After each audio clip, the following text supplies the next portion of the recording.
Good afternoon, everyone. My name is Suhail Khan, and I am here to present our panel, going over a little bit on insurance discussion. I do have a quick question for everyone before we start. Who's here for the first time? Wow, that's amazing. The reason I ask is this is my second HLA conference here at Portland State. I was in your shoes last year when I first got introduced to HLA, the work that they were doing, and I was taken back by all the wonderful discussions that took place that afternoon and morning. It was a full day event. And it caught me by surprise that there wasn't much insurance discussion taken at that moment, which is fine. That's why we're here today. But last year, what I noticed was the focus on affordable housing in general. All the people that were in this room were conducting from your builders, your not-for-profits, your GCs, your community partners, and I pretty much begged Jennifer to let me on board after that meeting, that conference. I was really interested in what the discussions that were taking place. So I've been on the board about a year, and I was asked to put together a panel to have some discussions around insurance. Little background on me. I'm a 15-year insurance veteran at USI. I joined USI about 2 years ago. I specialize in business insurance. And in those 15 years, I've worked with numerous not-for-profit organizations where affordable housing, disabilities, and other risks that we have helped our customers with, and built some really wonderful relationships for all the work that they do in the community. Anywho, on our panel, we were going to have Michelle Tapasa to talk about climate change. Unfortunately, she had an emergency come up, so she had to leave. Luckily, Glenn has agreed to cover a very small portion of it. He was already going to talk about it, but now he can go a little bit more depth. But to start off, I would like to introduce Heidi Tapasa at USI, 25-year insurance experience, working closely with not-for-profits, affordable housing, and an expert in property insurance. So with that, I will let Heidi take it away.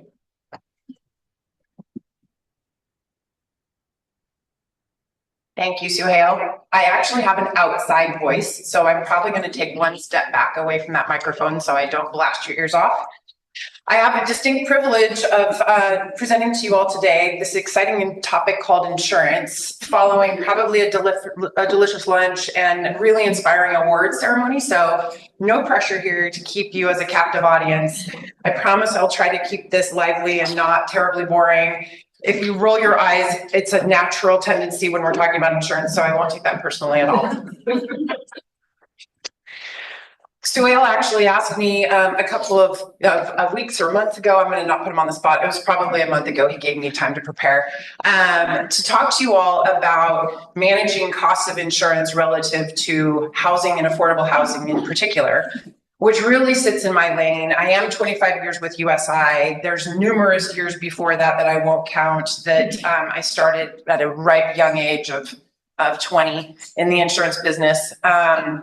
But really focused entirely in the real estate, and then sort of as passions grew, so did my nonprofit focus. So the intersection of nonprofit and real estate is really the sweet spot, as I would call it. There's a lot of things that I think are relevant to affordable housing and the cost of insurance that overlay with your standard market rate apartments. And I think there's also things that are very unique and interesting about affordable that don't necessarily overlay into the market rate apartments. So, and housing. Costs of insurance are up. That's a big no duh, like Captain Obvious. Insurance rates are climbing, but there are some primary reasons why. And I'm going to grab my glasses so I don't turn around and stare at my slides this way. Thank you, Glenn. The obvious ones are going to be primarily we're having more claims, and the claims are really happening out of a frequency of severe climate issues and climate change. So the hurricanes, the floods, the most recent wildfires in LA sort of, and in our own home state. I mean, I don't think it was that long ago that we all believed that we weren't in what we would consider a wildfire area. We've certainly had our share of wildfires in the years, but nothing as close to home as what hit it in Detroit Lake. So storms leading to definitely increased claims, adding to that rising construction costs. I spent a lot of time with builders and understanding all of the various mechanisms that really drive the cost of a project, but labor and materials, supply chain disruptions, a lot of this does feel like the sky is falling. I swear we're going to try to make it a little bit more positive. Insurers are requiring higher limits on structures. And so what used to be, you could get insuring a building maybe for $100 a foot, you're not getting away with more than less than $250 a foot. That's a significant increase in the cost to rebuild a building, which means it's more expensive to insure it because you're insuring it at a higher price point, higher level. And then this really unique one is this location and risk factors. We're building in areas that we know are going to get hit by natural disasters again. I don't know if you've been in the same boat with me, but how many times does the same area need to get hit by a hurricane and rebuilt before we finally decide maybe we shouldn't build there? But lo and behold, we all find the money, it flows back in, and there they are building again. So really what it's doing is it's putting a tighter capacity on the insurance availability. It's a supply chain issue. There's only so much insurance capacity available, and when everybody's building or in areas that they know are prone to risk, that totally puts the pressure on the insurance. More pressure on insurance means tighter market, means higher cost. So it's sort of a domino effect, if you will. I want to talk a little bit about construction materials. It's a relevant concept around insurance in particular. There's probably no more than 5 different ways in which you can categorize construction types, depending on who you are, whether you're the architect, whether you're the builder, whether you're the insurance company, and so forth. The vast majority of affordable housing, as we understand it, and apartments in general, is wood frame. It's the most affordable, it's the most accessible, and I wouldn't call it the most affordable, but it is the most accessible. But ultimately, what we're finding is that is causing a higher rate load for insurance. Unprotected wood frame. Fortunately, there are a lot of rules and regulations that are imposing more of the requirements on sprinkler systems. We know that increases cost of construction, but ultimately that is going to really drive down the cost of insurance. When you can sprinkle a wood frame building, we're in much better shape. That being said, there is a massive amount of inventory out in the Tri-County area and the state for that matter that is unprotected. And when you're in the smaller square footage spaces, the sprinkler systems probably don't make as much sense, but I digress. Construction materials, starting from most extreme down, or most expensive to most affordable, with fire resistive at the very bottom of the list being certainly the most affordable from a reinforced concrete perspective. But that we're talking about high-rise buildings in downtown Portland. We're talking about concrete parking garages. There's a variety of combinations that can be considered, but I would say that, again, construction materials definitely influence the premiums. And then we sort of walk through why that is, but I think it's pretty apparent. Properties built with more resilient, fire-resistant materials generally have lower premiums.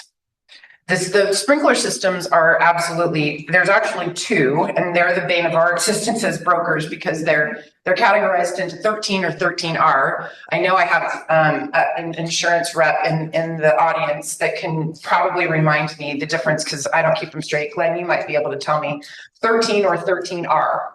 13 has the roof, the attic space. R does not. Good job, Julius. He's actually a colleague and new. Good job. Nonetheless, there's one that is more about property protection and the other is about property and life, or one's about life and one's about property and life. Nonetheless, insurance carriers really want the property and the lives protected. And that's a real delineation when it comes to finding better credits and ways to drive down your cost of insurance. Did I go on to? I did not. So we're talking about how to mitigate environmental impacts. And when I think of environmental impacts, I mean, certainly wildfire is going to be at the top of that list. But certainly we're also in the Great Northwest, Cascadia subduction zone. We're all sort of holding our breath and nod about when the next big one's coming. But certainly from the earthquake component, there are things that can be considered and done to a property to make it more resilient. I would say more specifically in affordable housing units, the by and large, the largest challenges once we've overcome the costs associated with building the property or building the building, and considering things like, does adding the cost of sprinklers ultimately have an ROI on it? And usually the answer is going to be yes, it does. But then once we get past that, then it's realizing that once we're occupied, we bring elements to that property that the market rate maybe doesn't always. And so those happen to be in your tenancies. And water damage is, I would say, the number one challenge for affordable housing owners. Water runs, water does lots of damage. Water is more in the control of your tenants than it is in your control as owners of the properties. And so even though when we talk about environmental and we segue into climate change and all the things that come with climate, I do want to sort of put a pin in that on the importance of recognizing that the water damage and ways in which we should mitigate or think about mitigating water is critically important to the operation and the profit margins and the use of a building. So I did talk about, resilience to climate risks, designing the buildings to withstand extreme weather conditions, using non-combustible roofing materials, enhancing earthquake resilience. There is ways in which you can strap buildings to foundations if the building is not currently to code. I believe some counties are already imposing more and more of the earthquake retrofits. So that's coming more and more. And then really the risk mitigation and regular maintenance is another way in which by regularly inspecting, by maintaining the building, fire detection and suppression systems we talked about. There's a lot of new great devices and risk mitigation strategies and water detection little devices are probably the most common one. One of the carriers that's very prominent in your space, Philadelphia Insurance Company. This is not a commercial for them. It's just a suggestion that they actually utilize some technology and then ability to place these small affordable sensors, which I don't even think they charge for, but putting them around areas where water shouldn't be flowing and then simply attaching it to an app. I would highly recommend you go on Amazon and check these out for your own homes, because if you ever go on vacation, especially during winter months, and you don't have somebody watching over things, having those flow detectors around things like the hot water heater. I mean, the hot water heater seems to want to burst when nobody's around. Nobody knows why, conspiracy theories. Washing machines, the spouse decided to run the dishwashers. You were walking out the door off to your 1 week Hawaii vacation and, catastrophe happens.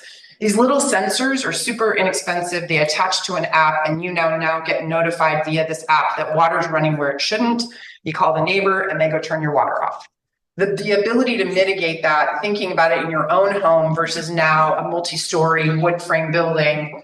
Again, water doesn't ever pipes don't break on the ground floor. They always like to break up on the 3rd or 4th floor and then water goes running down. So mitigation strategies like that.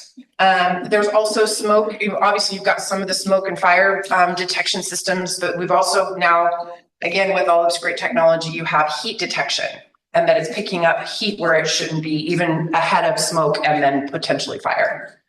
So mitigation on that front, I think, again, in the spirit of how do we prevent a disaster from happening to begin with, and ultimately driving down the cost of insurance. Disaster recovery plans are massively important. And I would say the vast majority of us think that our plan is just hurry and call for help, because that's what you would do in the matter of a disaster. if that is the plan, I'm going to give you a little template of how you might build a disaster recovery plan, whether you're, again, this applies at home.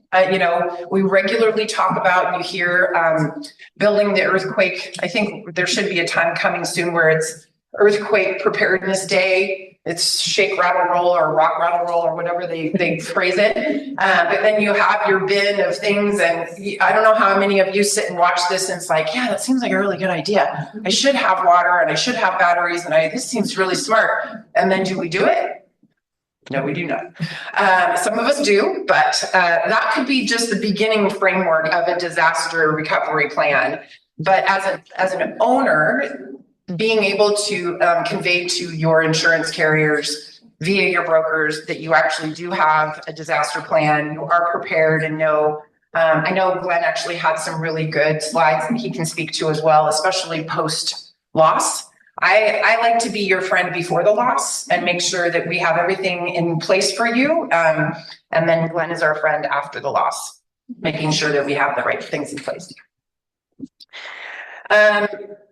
I wanted to touch on what can you do, because I think oftentimes when you're the buyers and procurers of insurance and you get the usual sort of stare from a broker that says, oh, rates are up and you had a loss, and it's not acceptable. That's not a good answer. There's a whole lot of things you can do. So I've sort of set about a variety of things. One, working with an experienced broker. Pick a broker that actually positions themselves as not just an order taker. You don't need somebody that's just going to run out and get you 5 quotes and decide which one's the cheapest. What you want is a broker who understands the market, understands your needs, capitalizes on all the things that you do well or maybe you don't do well. It's the good, the bad, and the ugly, allowing your broker to sort of put a little lipstick on things that need to, and maybe highlighting really great things. But it's all in how you're being represented in the market that is going to get you the best result. 5 quotes, not a great strategy. I mean, it's not really low price wins because there's devil in the details on that strategy. Implementing risk management practices. We talked about building a risk management structure, regular maintenance, robust property protection, but also making sure that your insurance company understands all the things you do. There's oftentimes cap improvements happen to properties. You're doing all kinds of great things to protect assets, and ultimately the carrier doesn't know. And so you're not really going to get credit for that. Assume more risk. I mean, that one seems like a little bit of an obvious, but you'd be surprised how many times you have policies sitting out there with $1,000 property deductibles. And that's probably appropriate for a homeowner's policy, but not for an affordable housing property. There are risks so when I say assume more risk, it might just be as simple as a deductible. And when you've taken all the right measures to mitigate losses, the fewer losses that you potentially have, the more risk you can really assume, because you're not just simply a user of insurance and turning in claims left and right. And then the last 2 pieces I want to touch on that really talk about the importance of understanding and identifying COPE information. We're insurance people. We love acronyms. We're terrible at it, but I'll explain. COPE is simply, as it says, construction, occupancy, protection, and exposure. That is information that is critical and centered to how insurance premiums and how rates are determined and are sort of established. So understanding, is it wood frame? Is it a brick building? Does it have fire resistant roofs, or does it have a wood roof? Is it sprinklered or is it not sprinklered? Does it have aluminum wiring, or does it have newer replaced wiring? All of these are very important details that start to add up to understanding what the cost, or how to value the building, or how to set the value of the building, that ultimately sets the appropriate value.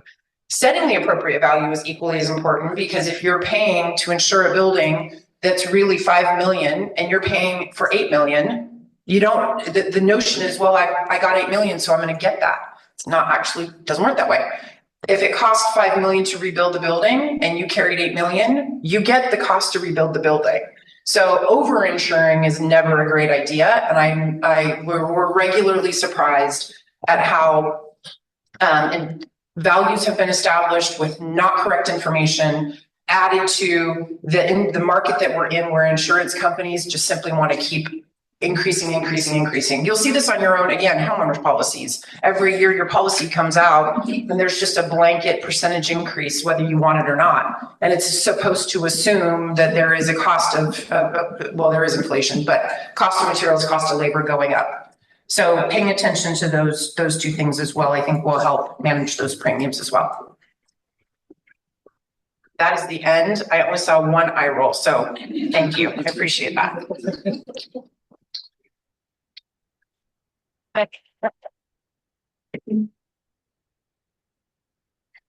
Oh, yeah, it's a forward. That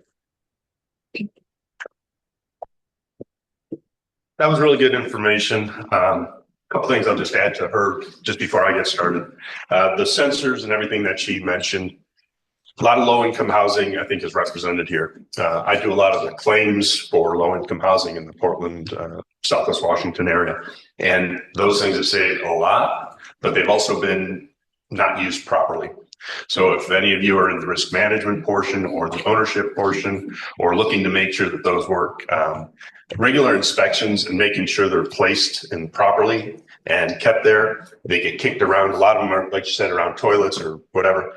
At home, they're great. You're not going to misplace them or whatever. But at these locations, they're always not found where they're supposed to be. Next thing you know, you still have water damage, and that thing's sitting on the top of the toilet, not at the base of the toilet. So one of those things is just to make sure that you have those things regularly inspected. The other thing I think is important is a broker that knows what the risk is, making sure that they're keyed in, and in this case, mostly housing.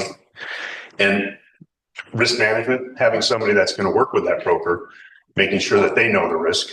And then you have your construction people, a building consultant, architect, engineer, depending on the size. If you're only dealing with a small 4, 6, 8, you're not going to have all that necessarily in place. But somebody that can coordinate all that and know your broker. And finally, if you do have a risk that's large enough, somebody like myself can be written into a policy, and they call them account adjusters, and they can work with the broker. When you set that policy up, you can have a designated adjuster so that when that loss does happen, there's an 800 number or your number, and mine rings in my pocket at night, whenever, and immediately we jump to action. We know what your plan is. We get a hold of your contractor. We get a hold of your people that are in charge. We meet you out there. We triage the situation so that all that happens. So having that plan set, she went into that a little bit, but I think that's one of my things that I was going to say was that's critical for really making sure that you mitigate the damages. Know your risk. So that said, talking fast, I haven't spoken to the audience in a while, and just a little high energy here, so it's fun. Hope everybody had a good lunch. The eye rolls, you can eye rolls. I was going to deliver pillows, but no pillows. I started back in 1983 doing this stuff. I had a background in geography, and unless I wanted to move to Washington, D.C. and work on maps, there wasn't much to do. So I moved out to Arizona where jobs were available. And when I was in geography, I took a class called Natural Disasters, and it really got me interested in other things in geography. That led me to a climate class. And to get the best grade I could, my professor said, if you want to write a paper about climate change, write a paper. So I wrote a paper in 1982, Climate Change to the Year 2000. And from all the research, back then it was a lot of fluorocarbons and the carbon issues that we've been talking a little bit about, and how it, changed the ozone layers and, captured things and the heat. And there's already a discussion about how heat was going to rise.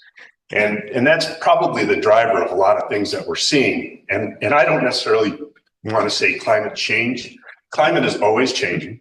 Climate is, day to day. Yesterday we had hail. Today we had some sunshine. We're going to have rain.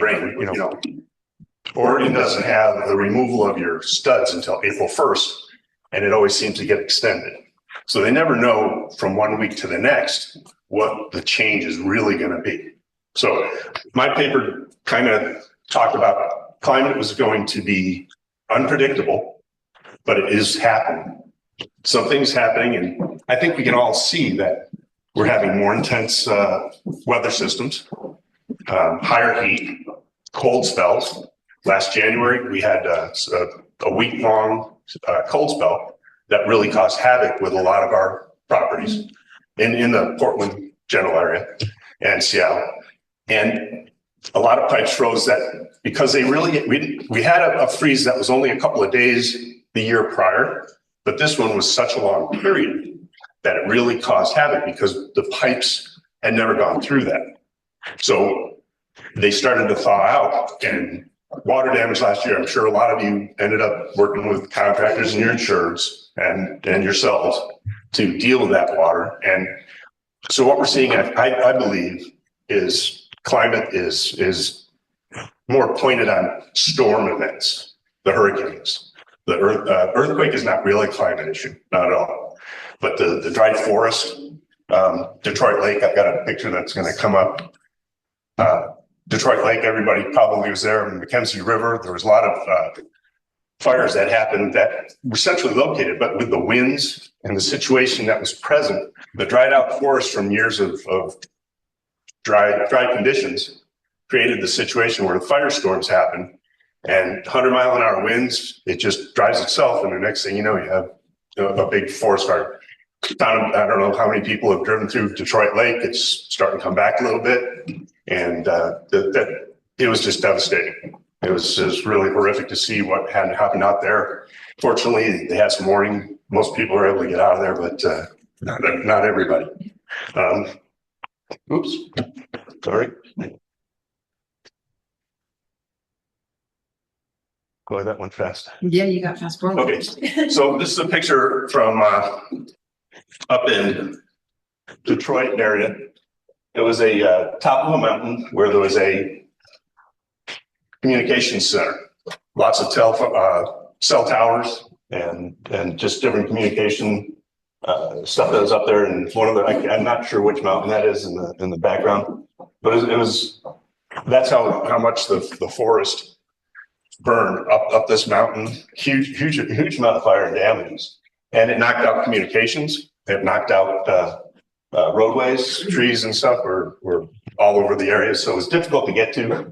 But there was one of my insureds, Bright Bush commune. I'm not sure how many people know it. It's a hippie commune in the middle of Detroit area, and they have their own communication systems with bouncing it off the mountaintops.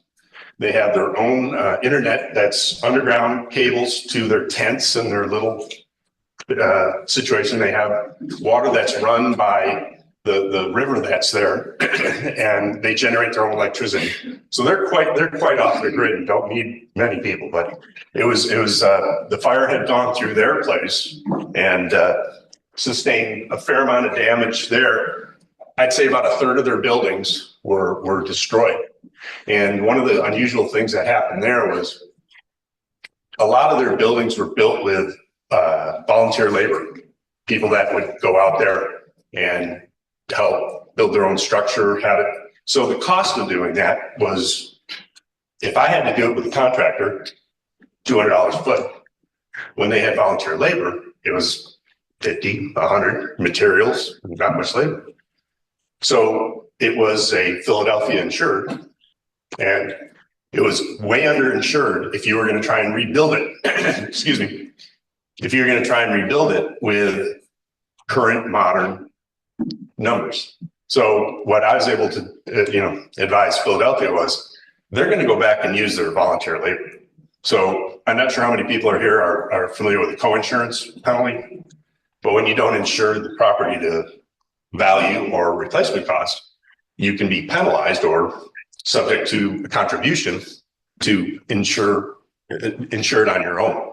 So what we were able to show is that a lot of these structures were built with the volunteer labor, so it didn't have the same value that it did on an open market of construction. So fortunately, Philadelphia saw that and was able to compromise, and the insured walked away with being able to take the money, have their volunteer labor, and have a good outcome on that. I'm going to slip through a few of these because Heidi went over these, insurance value, making sure it counts. Type of construction, same thing. Location. If you're out on the coast and the tsunami hits, it's going to be wiped out. If you're in an area where flooding, you got problems there. So the increased cost is going to be a lot based on location.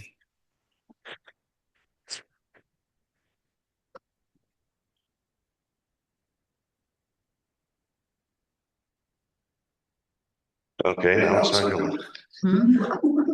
There we go. Again, Heidi went over some of this with ways to reduce your risk, good planning. I'm going to slip into mine so I don't have to turn over here.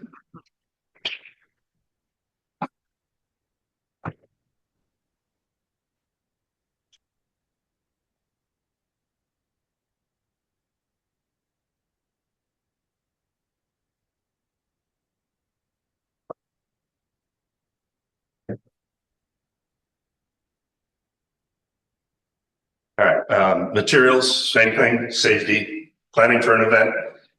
One of the best ways you can reduce your loss is a mitigation plan, a catastrophe plan. Going over with your broker, going over with your contractor, your risk manager, having something set up to where when it happens, you know what to do, you know who to call. With all our phones that we have, that plan can be on your phone. Everybody's phone contact should be on your phone. So when something happens, you're quick to react and you can get going on it.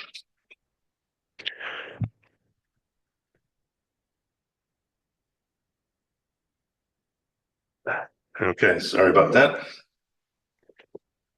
Resources, if you're looking for resources to try and help you with some of your disaster planning and what's going on in the world and trying to view your risk, the Congressional Budget Office, the U.S. government, when I was doing some research for this talk, I came across some really amazing information. So if you go to their site, they've got some stuff there that I was kind of blown away with what they had. And it doesn't seem to be for one side or the other of the political aisle. It seemed to be pretty straightforward with what you would like to see.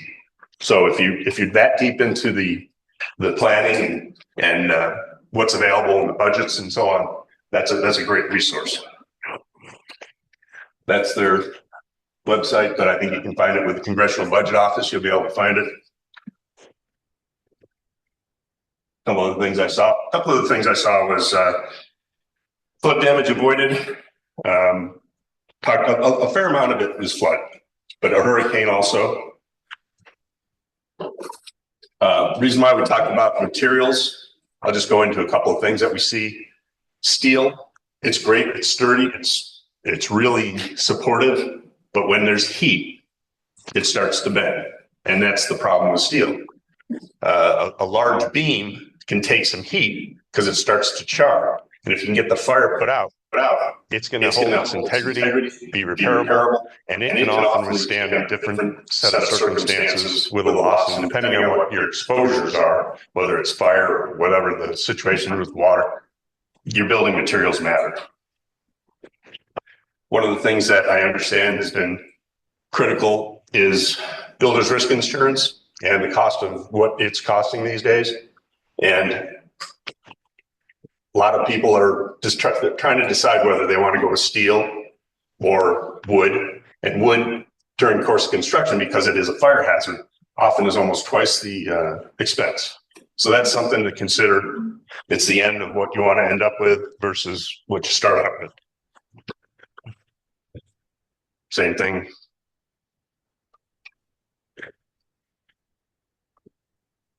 And then green concepts. While researching, wood has a much better appearance, or it looks like it's a better environmental situation, but there's a lot of different things to consider. Somebody earlier mentioned that concrete and how much carbon dioxide and everything that's put off when you're making those materials, something to be considered. Again, a failure issue is concrete. when you have concrete, it holds up pretty good, but it's going to typically be something that you're going to have to replace after the event, if it's significant enough. And what to choose? It's basically you're going to have to rely on your architect and your engineer, the project, your cost, everything that goes into it. Most of it's wood, steel, or concrete, or a combination thereof. And it's your budget and what you want to end up with. Here's another site, and I don't know how you want to really go to it, but this addresses the wood versus other components. I'm not sure, I'm not sure if these our plans are available. Okay, so you'd be able to go to it. Getting back to the construction and how it helps. This is a building I just had a loss in, and it was mostly concrete. So when the water damage happened up on an upper floor, on a 6th floor, it happened inside, and the concrete wall needed very little to be addressed. I didn't have to pull any drywall off. The dry out was easier. So the material in a post-loss situation, that matters too. So if you can afford it and it's economical, building a multifamily structure where you're having varied tenants, a lot of them, let's say they do drugs. You're having a lot of people leaving bacon on the stove because they got the munchies. They filling their sink or their tub, they forget it, they fall asleep, then you got water damage. Interior drains, those help a lot. Water goes into the unit, you're not going down into the walls, and that helps a tremendous amount. This isn't really part of our coast, but this is down in the Florida Keys. I'm not sure how many of you watched the TV show Bloodlines, but this is the house that was in Bloodlines, and it was down in Alvarado, Florida, and the hurricane came pretty much directly at it. And they were on the south side of the island. The south side of the island looked totally different than the other side of the island. Just a quarter-mile difference. Mangroves, trees, how much it buffeted the hurricane was amazing. So trying to have your risk in a situation where it's either protected by trees or void of trees in a fire loss situation. So forest fires, if you clear the trees and not have your building structure up into the trees. So that's how it looked before the hurricane. And this is how it looked after. You can see the docks are gone, and all the white stuff there now is sand that the hurricane brought in. And fortunately, it wasn't a very high wave action. You hear, stories about 10 foot, 12 foot, 14 foot. If that would have happened, this place would have been gone. There's the dock that was destroyed. And then there's the house pre-loss, nice green grass. And that was it after.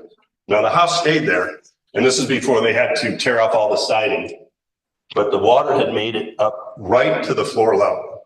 And it was enough wave action that it went underneath into the crawl space, and the water was pushed up through the floor. But the heavy rains and wind drove through the siding, drove through the ceiling.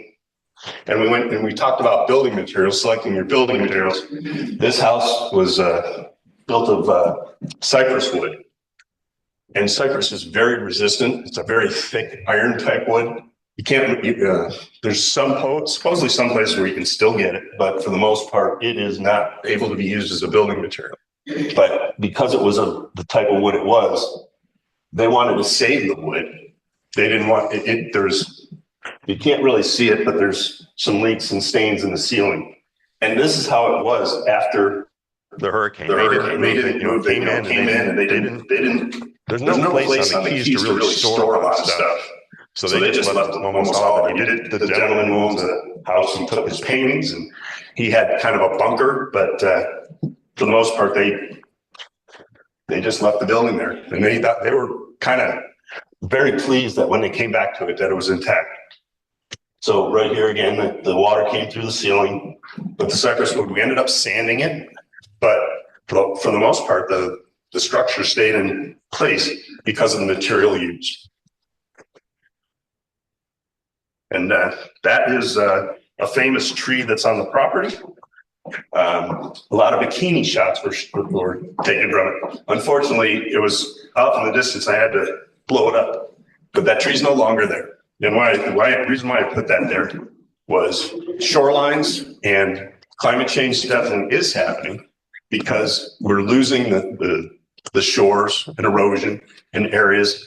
One of the things I understand is we're at a temperature point that is going to be very critical to what we have. There's issues with the Atlantic current happening to where we're going to be, what's that going to mean? You haven't heard a lot about that, but there is climate change happening, and it's happening all around us and on a day-to-day basis. So I'd like to thank you and have a good day.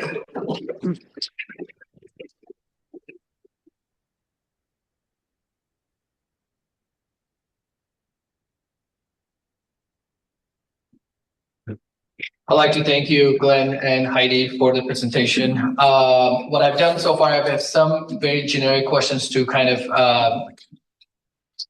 put these points that we went over, and hopefully they answer some of your questions that you might have. But in the meantime, if you would like to ask any questions, have them ready. I'm going to go through these real quick and give them the opportunity to answer. So tie it back to what the presentation was about and how we could work together to possibly help you in your insurance process. So Heidi, I had asked you, what would you say are the major things causing commercial property to be so high in our region? I know nationally is also high, but there are factors that also play locally. What would you say are causing property rates to be high in our region? Yeah, good question.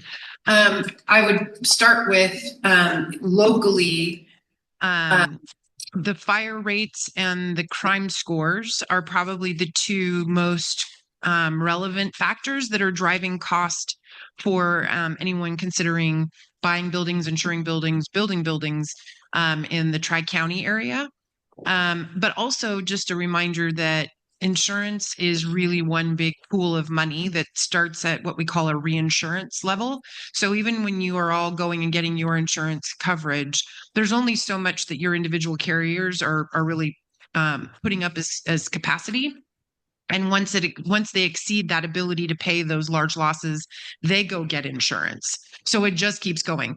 And ultimately where we all wind up is in a handful of very large reinsurance pools. And so it's hard to imagine that the LA fires don't have some potential impact on us locally at some point, just simply because of how those numbers are impacted at that reinsurance level, and the inability really for a reinsurer to decide, well, I'm going to give some of my capacity to the really mild temperature Northwest versus I'm giving some capacity to Texas as an example, or California.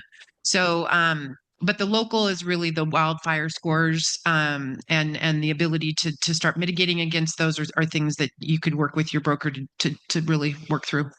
Thank you. So tying with similar, staying on the same track, what would you say? Again, this is almost, we've already went over in the presentation that we tend to be talking about wood versus concrete, and in the Pacific Northwest, obviously there's a huge history when it comes to building these structures with large frames. On the insurance side of things, how would you recommend looking ahead in terms of which material to use and what to focus on? Yeah. I mean, as Glenn pointed out, having water damage on a concrete wall is a lot easier to manage sort of post loss than it is maybe a wood frame and then drywall. However, I do think that a well-protected wood frame building, and then with proper water damage mitigation strategy, is really the best step forward. I think. I mean, we've got lots and lots of builders with projects underway at the moment, and we were surprised at how large these projects were, and yet that they were still being considered as a wood frame project. The sprinkler systems matter, and the strategies around being able to manage the tenants in the buildings matter, and then implementing any and all sorts of mitigation strategies is really going to be what will create the most success at driving costs down for the client. Thank you. I think I'm going to add there. I think the type of business or clientele that's going to be in the unit that you're building, if you're going to be low income housing and it's not going to be well protected, or in let's say Yamhill County, where there's not a lot of people that, again, back to doing drugs, that's a location where wood, in a situation where it's going to probably be located to their unit. Whereas you get into a large multi-story where there's a crazy use, they don't really need the aesthetics of what the wood tends to use. The concrete structure, it's really durable, and you're going to see losses. I've been out to some of these losses where I've been into the same unit, same tenant multiple times. One time it's a tub. One time it's they set off the smoke alarm. One time I've had probably 10 where they've been on the drugs and they thought the sprinkler head was watching them, and they've torn it down. And next thing you know, you've got water damage on the 8th, 9th floor that you see it down on the 2nd floor. So it just goes. So depending on what your clientele is, I think there's an opportunity to decide what materials you want to use. So that's a factor that I'd like to throw in there. Yeah, I think that was a great point. Last question for Heidi before I move on to Glenn. What factors would you recommend owners of these buildings to consider when assessing the value of the commercial property? And the reason I ask is we're in such a strange market space where value is, as we were talking earlier, the cost to rebuild is not the same. Some of these structures were built 60, 70 years ago. Owners were not keeping up with the values to replace them. So what would you recommend when they are talking about reviewing the value so they're buying the adequate insurance? Yeah. Again, I think I go back to the point one of how to what can you do? Broker partners that have access to resources to help you calculate price per foot on your asset, whether it's while it's under construction, which obviously is really going to play into hard cost of a project. That's really going to dictate how much you insure it for while you're building it. But there's lots of available software systems. And then I'm going to go back to that sort of annoying acronym COPE, which is really the key critical components to making sure we're recognizing it is wood frame, it's not, or maybe it's actually concrete and not wood frame. And we know that wood frame is going to be more expensive, that it is sprinklered. It's surprising how many times sprinkler systems get overlooked, and or having a broker that's going to work with you to get those sprinkler systems actually recognized by the insurance service office. It's shocking how many sprinkler systems are out there and ultimately didn't go through the proper steps and proper documentation, and therefore they're not even listed as sprinklered. Massive improvement there on calculating. But I think the overarching answer is not just assuming that that's the way it's been and therefore that's the way it should be. I think really rolling up our sleeves and digging in, getting a broker who has resources that go out and walk the property, look at the quality of the building, go dig into some plans, understand what updates have happened to the building. Insurance carriers are they have large loads. They're reliant on the information provided by a broker. They're commonly peanut butter spreading and saying, well, your value is 10 million. So next year we're going to increase that 20%. And that's just an exponential year over year increase. Not saying it's not appropriate, but I think it's really digging into the data to drive the proper insurance value. Thank you. Glenn, could you please give us a quick recommendation on claim process in terms of when first filing a claim? I can speak for myself. I've had water damages claims. I know what the procedures. I call my agent and so it's stuff. But for a catastrophe claim, the things that we're seeing in what happened in California, how quickly that happened, knocking on wood, hopefully we are not having that discussion anytime soon. But what would you recommend a property owner, a not-for-profit executive director who wants to make sure that they have all the documentation in place if there is a catastrophe loss that is at the door? Well, I think we go back to the catastrophe plan. If you've got something that's a sizable risk, you should have a catastrophe plan, a booklet, something online, a PDF document, something that you can refer to, and being prepared to make the phone calls. If you know the fire's coming, get them lined up.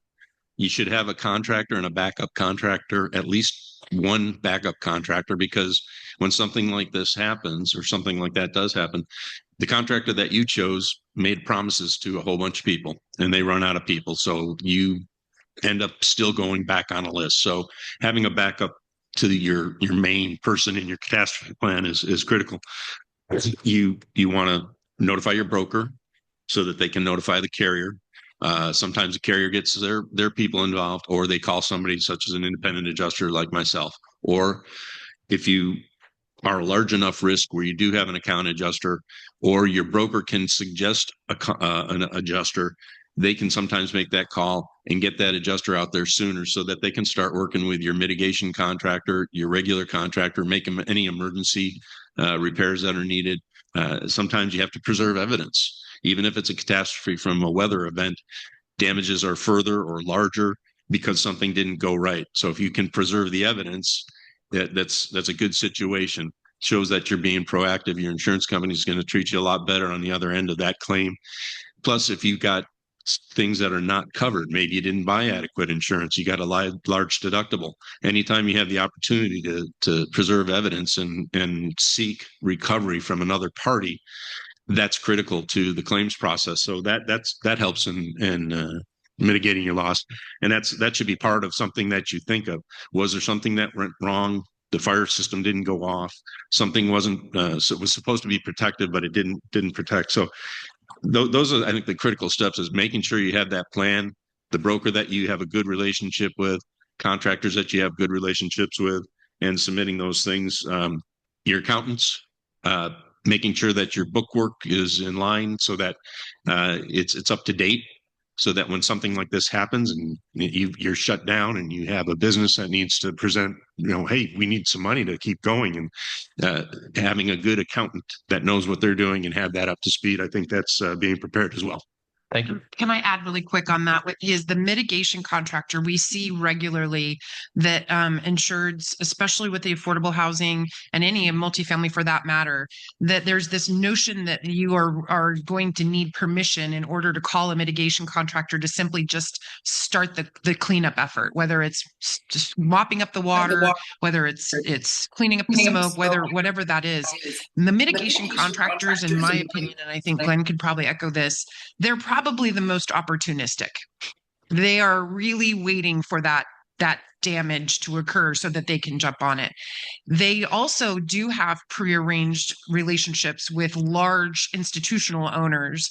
And so finding maybe a local or just getting to know and building it into your relationships, a mitigation contractor, whether that's Kennedy, whether that's Belfour, whether that's ServPro, whoever that is. But we've seen it time and time again where either the owner is delayed in starting that mitigation effort, which causes more damage, and or they got stuck with somebody that wanted to bill them 5 times what they should have billed them because they didn't know any better. So if there's one contractor I would spend more effort in, it would be that one. Thank you. Last question for me for Glenn. Out of the links and the resources that you shared, is there anything else that you recommend in case of a larger claim? Any resource? For example, we talked about flood a little bit. FEMA website is obviously one, two. Are there others that we should be aware of or try to find in case of those situations? In reality, I really haven't seen any real government agencies that step out and help you too much. FEMA, but they're again, you're on a list and trying to get them to help you. There's sometimes the business administration can help you with loans. There are sometimes cities that set up disaster recovery locations, and if for some reason you need somebody along that line, look for the city or your local town or somebody that they may have some resources that they're willing to put forth for you. There's a couple disaster federal emergency management locations, but for the most part, I haven't really seen them be all that helpful. I think what you said about your mitigation contractor is probably your key person for protecting your property and making sure that is protected. One of the things I also think that if you've got, again, let's say something over 50 units, having a couple dehumidifiers and a set of fans so that you can put some things in place. If you've got a maintenance guy, get them some training, get them a little bit of information. Moisture meters are very inexpensive these days. You can also get the flare cameras. You can find out where the moisture is. What happens if your mitigation contractor can't get out there and start that, you start having the mold. Mold used to be mold is gold, and it used to be crazy how quickly that became a big dollar thing in the industry. So the sooner you can get and mitigate the water, dry it out, and prevent still that mold situation, you're better off. And if you have to do it yourself, try and do it. There's getting somebody trained that if you've got 50 units, you've got somebody that's out there on a regular basis, probably on a daily basis, and having them trained a little bit to where they can pull some baseboards, set up some equipment, and get started. If the mitigation contractor can't get there, I'd do that too. Thank you. So I'll open the question from the floor. Yeah, thanks. I had actually kind of a two-part question. So, Glenn, you had mentioned, I believe, that wood is twice the cost to insure as other building materials. Does that hold true for like commercial projects, or just? I think that's mostly commercial project. I think I would say comparatively to like 30,000 square feet, large, huge projects where it's multi-stories, where the risk of if something happens like a fire, you're going to lose it all. Whereas the concrete, you're going to maybe have a small section. It just doesn't. We don't see those on the news burning up because the material isn't there to burn. So I think it's the size of the project. I don't think it's always double. But when you start having a 10-story building that's made out of toothpicks and somebody wants to burn it down, that's the one that's going to happen to, not the concrete structure. So I think the 2 times was off of one of the slides I grabbed, and it was an insurance location. So I think that's, it's anywhere from, and sometimes maybe the concrete's more expensive, but I think on a general rule, the framing is going to be more expensive. Okay, so I guess along those lines, and then going back to the previous presentation with embodied carbon, if we want as a society to transition to, more environmentally friendly, carbon friendly building materials, is this to what extent do you think these higher rates of insurance for wood projects is dissuading developers from building them? And is that a gap that government needs to fill? Well, we talked about weather and climate change. I think that's a social climate change, and the current administration probably isn't going to be worried too much about the environmental concerns over the next 4 years.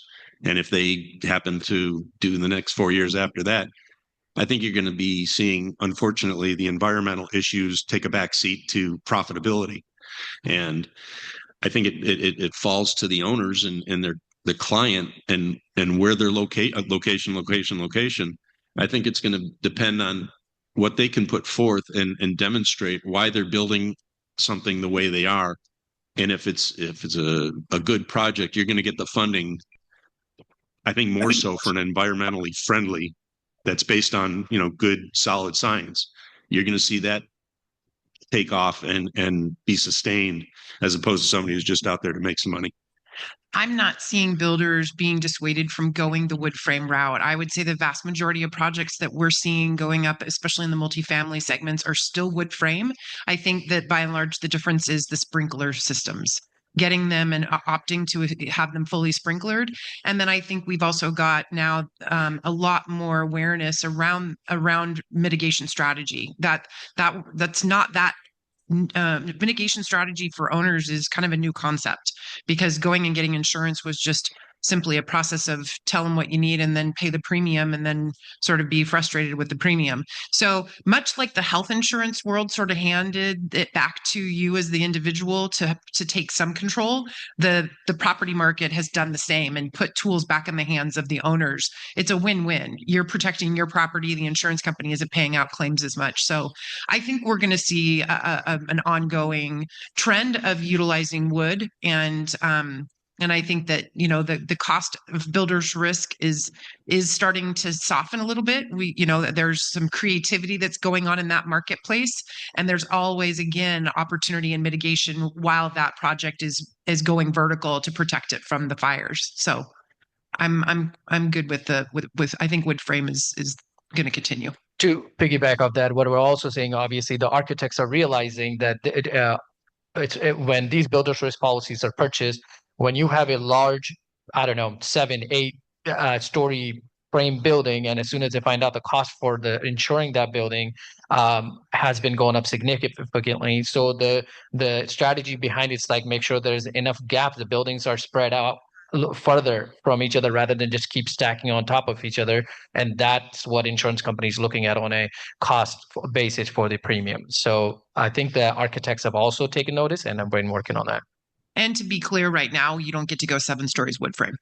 There you go. I think the most you can do in the city and Multnomah County is I think it's 4 over 1 is the highest you can go on a wood. So you would do is it 5 over?